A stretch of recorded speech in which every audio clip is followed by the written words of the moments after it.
Alright guys, Kremp again today. Hope you're doing well and enjoying your day so far. After yet another disastrous weekend for OpTic Texas, Dashy has turned the stream on and talked at least a little bit about what's been happening internally at the team. He says it's dark times right now at OpTic Texas. That does not seem like an especially good sign that they're going to turn this situation around. Lots of discussion over the last couple of days. Is a roster change necessary? JoeDeceives thinks it is, and potentially thinks it's happening very soon indeed. But is it too late for those possibilities? And there are other options on the table as well for the green wall, but not exactly looking like a great sign that OpTic are turning around quickly going into what is going to be a massively important weekend against Miami and Toronto if they want any chance of actually succeeding this year. Very much into your thoughts in the comments. Hit the like button if you enjoy. Subscribe if you're new as always. I would greatly appreciate it. First of all, a bit of a sad update really here from JoeDeceives. So you guys probably know that over the last few years there have been a number of excellent journalists and reporters in the Call of Duty world. Crone of course was one, let's just say from a roster leaking perspective, but it was also way more to it than that.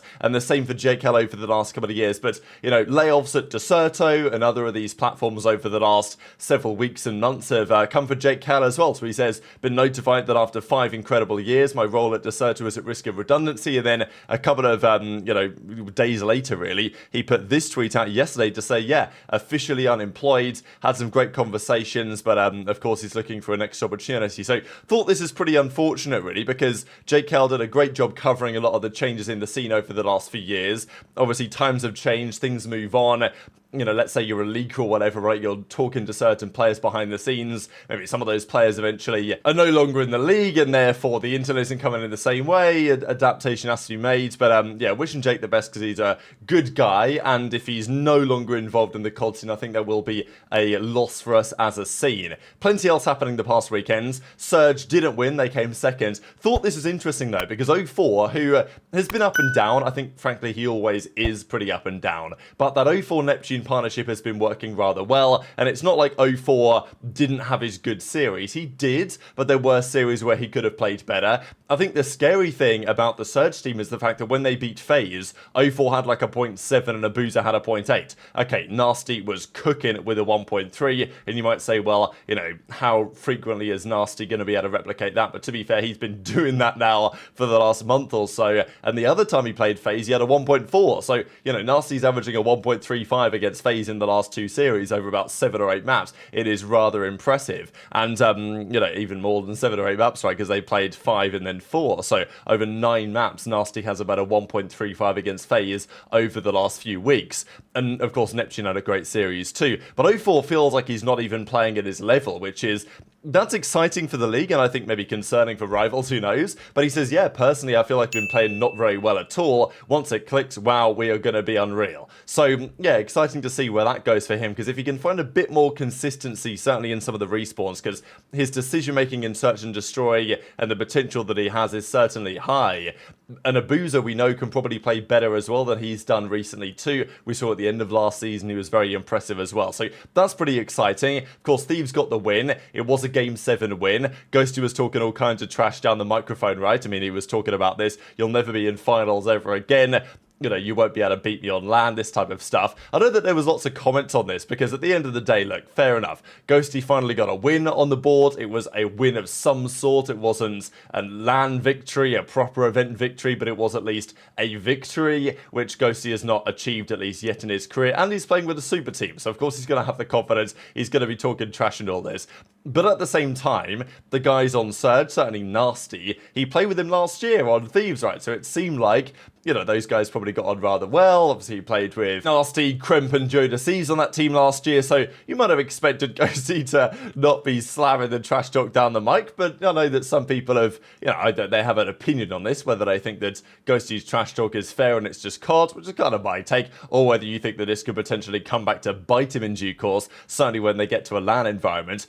Illy has been in the conversation as well to maybe come back into a team, but apart from his Search and Destroy being excellent as always, apart from that, it's not been ideal, but he did say he's getting the Bell fiber line coming in a couple of days. So, of course, well, he's from Brampton, isn't he, nearby Toronto, so he's getting the Bell fiber lines in. We know how strong that theoretically is. Maybe that's going to be the tipping point for Illy to look so good and undeniable online that someone's going to have to pick him up. But it's definitely a conversation. I mean, fellows here in the replies as well as to what OpTic may or may not need to do. It's got to the point, and I mentioned this yesterday, where look, Kenny's individual performance is untenable. It cannot go on like this for really any longer, I would say. The reason why you wouldn't drop him is because in the long term, that's going to be a bad move for the team. You know, would OpTic bench him? I guess that would be the consideration if they wanted to bring him back. But OpTic don't really do the bench as it stands, right? You're either there or you're not there. When Pred wasn't there, he's gone. With Hook not there, he's gone. Hook's still on their website, but he's got rid of the Twitter affiliate. They removed that from him. So it doesn't seem like that's going to be the case any longer. And is Kenny even in a position from like a mental space and everything with that team to actually turn the team around in the longer term? I'm not so sure. And if this team of 4 continues to struggle as badly as they are, it's never going to work again down the line because, you know, internally things will just be too chalked. That's my take anyway. So Octane said, Kenny looks so uncomfortable. Maybe bringing Hook back is the play, but it's time to do something. But to be honest, it was time to do something about 2 weeks ago when we were first discussing here on the channel. Should it be time for a role change? Could you put Kenny to the sub, put Pred to the flex? I would still try that, I think. But it's got to the point where it may be just too late to even try it and you may need to make a roster change. Now, Ben was talking about this a lot. He made a video on YouTube about it as well, kind of saying that, you know, as far as he believes, OpTic should make a change. He thinks it's time to do so. And he also mentioned on stream that he thinks that may well happen. Now, whether Ben has any intel on this, I don't know. And there has been a bit of talk about a roster lock as well, whether there's any sort of roster lock that comes in before Major 2. I think that what may be affecting their decision, it really shouldn't be, but if it is, it raises questions. Is this supposed ring ceremony, right, at the Major? The fact that presumably on the first day or on their match day, whatever, they're going to walk out and collect their... Maybe they'll do it on the Sunday or something, actually, just because there's going to be more fans there on that day, you'd imagine. I'm not really sure what the plan is, but the idea of this ring collection ceremony, the guys walk out and collect the World Championship rings, whether that was a point of bringing Pred back in, I don't think it really was. But if it's at a point where OpTic are thinking, well, we probably better stick it out until the Major just so we can do the ring ceremony and collect, you know, the World Championship rings, probably doesn't send the best message. I don't really think that should be relevant for them, but it obviously has been a discussion over the last few days. And I understand if OpTic want to keep the roster at least until the Major. If they do keep the roster until the Major and they play the Major, where do they need to place at the Major to survive as a team of 4? I mean, they probably need to make the Sunday, don't they, really? Anything worse than that, it's, you know, especially doing it back-to-back, right? Back-to-back non-Sundays seems pretty, like, chalked to me. But also, first of all, they've just got to start winning a map against a team that isn't Falcons, right? Like, it's baby steps at this point for the Green Wall. And understandably, Kenny hasn't tweeted anything since, I mean, if you look at his posts here, it was the 17th of February, right, when he was talking about it. It wasn't that long before that, right, when he was tweeting about this one, when, where is it? Yeah, effing noted, Spawn Up GG, when Nadeshot, JCap, and Octane were talking on Kenny underperforming, and Kenny was like, I noted that one. Obviously, it's going to be a bit of a turnaround. But that's, of course, not what has happened over the last several weeks. And if anything, he looks more comfortable or more uncomfortable, than ever before. It's not helping Dashy's game either. Dashy did have a couple of decent maps, but, you know, here he is having a good time in the GT3, the Midnight Purple, like Batman and all this, right? But I mean, still, OpTic fans will think, right, it's time to start getting some map wins on the boards, lads. That's pretty much what we need right now. So I wanted to share what Dashy had to say on stream about this, because obviously it's not going well.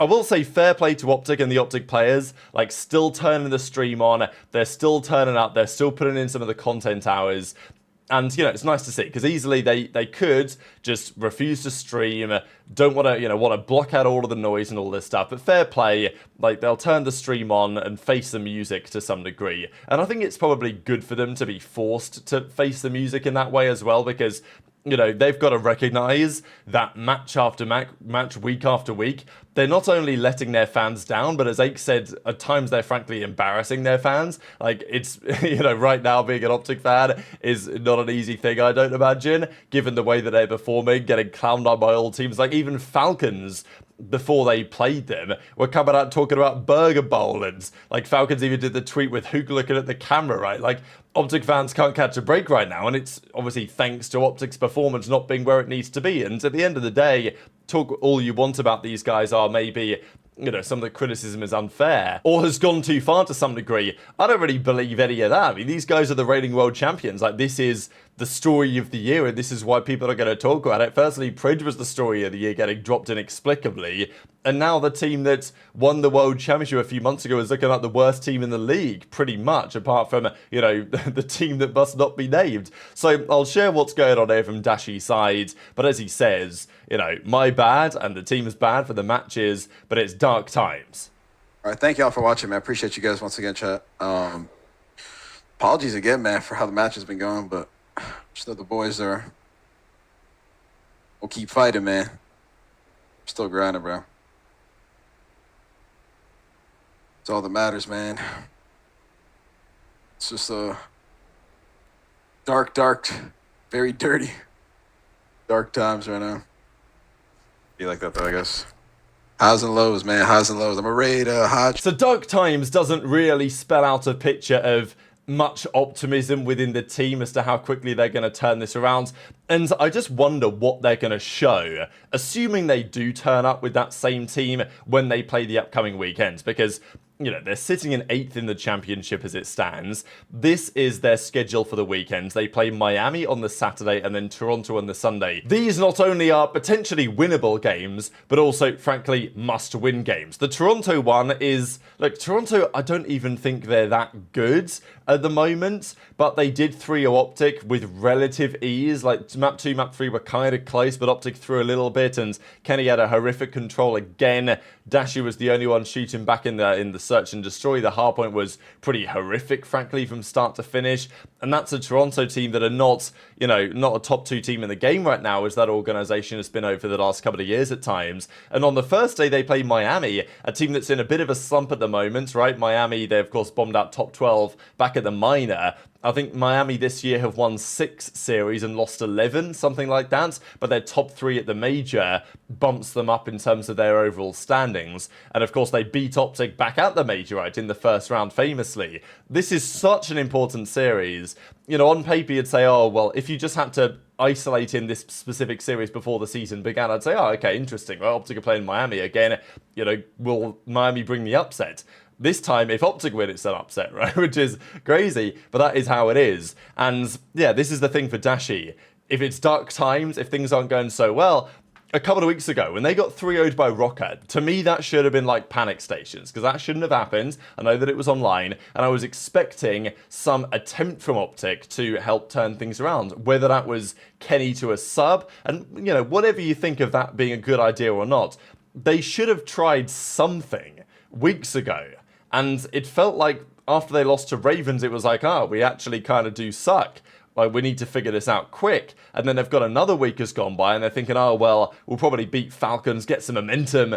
And then, you know, the momentum fizzled out very quickly. They nearly didn't even beat Falcons in some regards. And now here they are again. So that's what I think Dashy's kind of referring to as dark times, because I just don't see, from like a mentality perspective, how it can be easy for them at all. And it's getting to a point where it's not even like, oh, we can try this, we can try that. They're in a bit of danger. Like, I don't want to mention like World Championship qualification and stuff, but like, I don't think Boston are as bad as they look at the moment. I mean, again, unfortunately for Boston, they've played some hard teams lately. They played Surge in the first round of the minor. They played FaZe and Cloud9 at the major. Cloud9 that are on the up. And this weekend, Boston play FaZe and Thieves in their 2 games, I think. So, you know, but they're on 70, so OpTic have a bit of a margin there. And there are teams above OpTic that I'd expect them to overhaul. But still, I mean, Surge are potentially away and gone. Rocker obviously have been alright. Miami can win anything online, I think, against pretty much any team. So, you know, I don't want to say, like, really mention the World Championship thing, but it is at least a talking point. And OpTic might be in a position where their runway in terms of fixing these issues with this current roster is so incredibly small that whatever they've been doing in practice over the last few weeks, which doesn't really seem to have helped or done anything, is causing serious questions. So very much interested in your thoughts on all of this stuff in the comment section below. Of course, the question still remains, if you do get rid of Kenny, what do you do? The general theory is you bring Hook back, you put Pred to the flex, and you run it from there. At this point, that's probably what I would do as well, because something has got to give. But very much interested in your thoughts in the comments. Hit the like button if you enjoyed, subscribe if you're new, take care, and I'll see you next time.